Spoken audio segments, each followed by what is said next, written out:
All right, last point here. So you answered most of the questions. If you were a brand new trainer right now, where would you be learning from? And what would be your number one or number two pieces of advice you'd give them? You need to learn psychology. Number one. Like, yes, there's that dog, and we have that drive to be like, I want to get into the dog industry. But there is some deep science to it that isn't always acknowledged for younger people, and they don't notice that. Like, okay, treat training. Like, there's a why. There's a why to a lot of that stuff.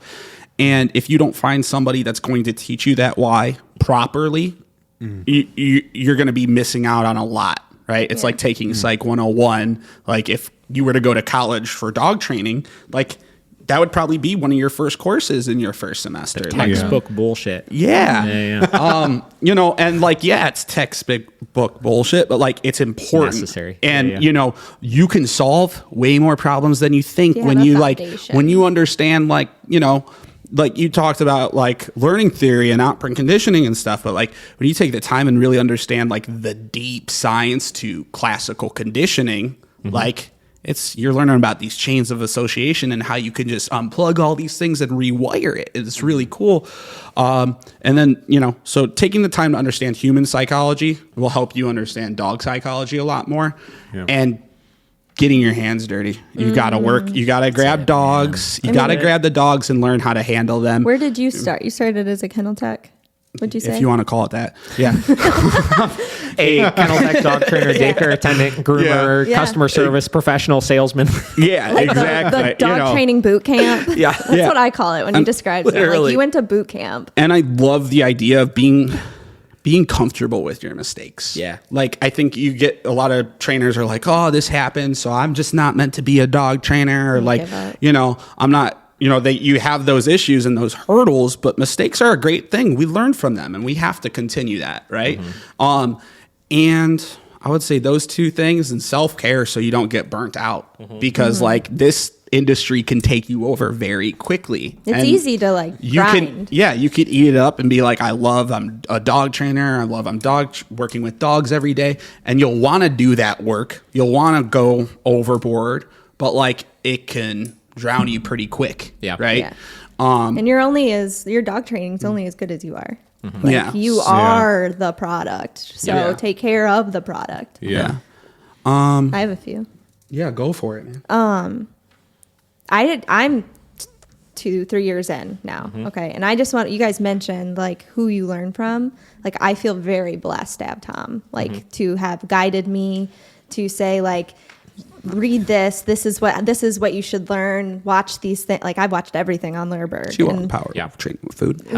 All of that. Like to this day, the number one resource I tell new dog trainers to check out is that DVD. It's bizarre how good it is. It's bizarre. I mean, it can apply to everything. Yep. And it's crazy. So like that, getting a mentor, probably having someone to guide you through it. That's huge. I think that's key. That was my biggest thing is like finding a couple people in the industry that I knew that I could ask questions. Yeah. Just ask. Yeah, like just find someone. What I wanted to say too is don't restrict yourself to just a dog training mentor. When you're getting into business and doing this stuff, not just so much business, there's like, I had a business advisor when we started and he helped me set up to get an accountant, get a bookkeeper, get a lawyer. This is what you should do. Your local chamber of commerce. Essential. Your local chamber of commerce will help you with everything. That's good to know. Want you to be a business owner. Yeah. And they will do it for free. Our local chamber of commerce, I don't know why I have to say the whole thing. Our chamber of commerce got me a business advisor for free. The Small Business Administration paid for the QuickBooks classes that I took. They helped me set up my QuickBooks. They helped us get our contracts, find a lawyer, all of those things. Like I would say, those. Get a mentor for you got to look at dog training like a business. Well, it is a business. Yeah, right? And dog training. I think there's a lot of people like me to where it's like they're unfortunate to not have K and they don't do all those things and nothing will crush your business quicker than not having your ducks in a row. Like me, I was just like, I get an LLC and I could start training dogs and they'll tax me later. I asked Tom when I met him, I'm like, where are your books? And he's like, what are you talking about? What do you mean by books? So, definitely, everything's K saying. I would say take that advice Yeah. if you want to do it as a business. And like, again, I have the fortunate opportunity to where like, I don't have to so much worry about that. We definitely have to discuss it and stuff. Yeah. But like, I have that opportunity to train dogs, but not a lot of dog trainers have that opportunity to just play with dogs all day. Yeah, there Right. are services though. I know in the beginning it's very hard to You- afford those things, Yes. but you can get. There are initial investments that you should make that you won't make as much money early on, but you won't have to Mm-hmm. worry about those things. Like, listen, like I am not the most knowledgeable and all that kind of stuff, but I have a team that is very knowledgeable of those kind of Yeah. things Like that a I can virtual rely assistant. Yeah. on. Well, no, I mean, I have obviously my CPA who is unbelievable, Yeah. dots his I's, crosses his T's, and he's way more expensive than doing it through TurboTax, and he's Amen. way more expensive than any of these other places, but I know I will never have to worry An about issue. anything from that Yeah. kind of stuff. I have a internal bookkeeper that handles all of the day-to-day quarterly payments and all of the unemployment and CCA and all of that kind of stuff, right? And all I need to do at that point is just get my updates from them every once in a while, get my profit and losses from them so that I could review them and make sure we're not losing money and Yeah. be aware of what's going on in the business and write checks. That's awesome. You know, like, So, And then you can focus on so your. I can focus Yeah. on building the business at that point. You got to Exactly. work Yeah. on your business and in your business. Yes. And just one thing I wanted to add is don't just go to seminars. Like, go try to find a business that Yeah. you want to work for a minute and work under them. And why is that? Because first What's off, wrong with seminars? where do I start? It's not like I real wouldn't life. say seminars are bad, I but think there's you a- hit it right there. Yeah. It's not real. It's not real life. It's not No, like your it's day not. to day what you're And- going to deal with. Yeah. you know, like granted, there's great information at seminars. Like there definitely are particular ones I would suggest to go to and see particular people. But at the same time, getting hands-on full-time and not making it your full responsibility to run a business, do dog training, and you be the central person of like, okay, if this dog fails, it's on me.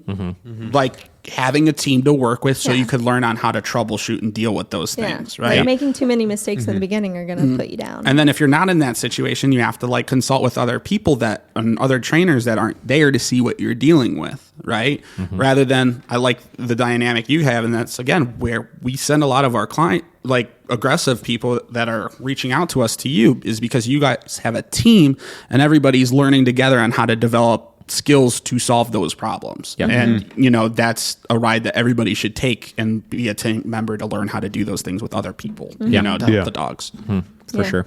When Yeah. people ask like, how did Tom get into this? And I'm like, he got his hands dirty. Like he Yeah. was in different, and you know, You learn the whole industry, whole everything, thing. not just the dog train. You learn Yeah. everything about the industry. Yeah. Yeah. You know, And because you when I have was to if taking- you're going to have your own business. You know. Yeah. I didn't like the job, but I'm thankful for the job at the grooming facility because I had to deal with clients and like problem solve and all of that stuff. So Yeah. And, Hell yeah. it makes a difference. Yeah, and don't put yourself down. Don't put yourself down too Don't. much. You know? The can dogs go aren't on going to all judge you day. at the end of the day. The people aren't judging you at the end of the day because you're trying to do a really great service Yeah. in this world to The take care of hardest dogs. and most rewarding industry. Yeah. Yeah. Hell yeah.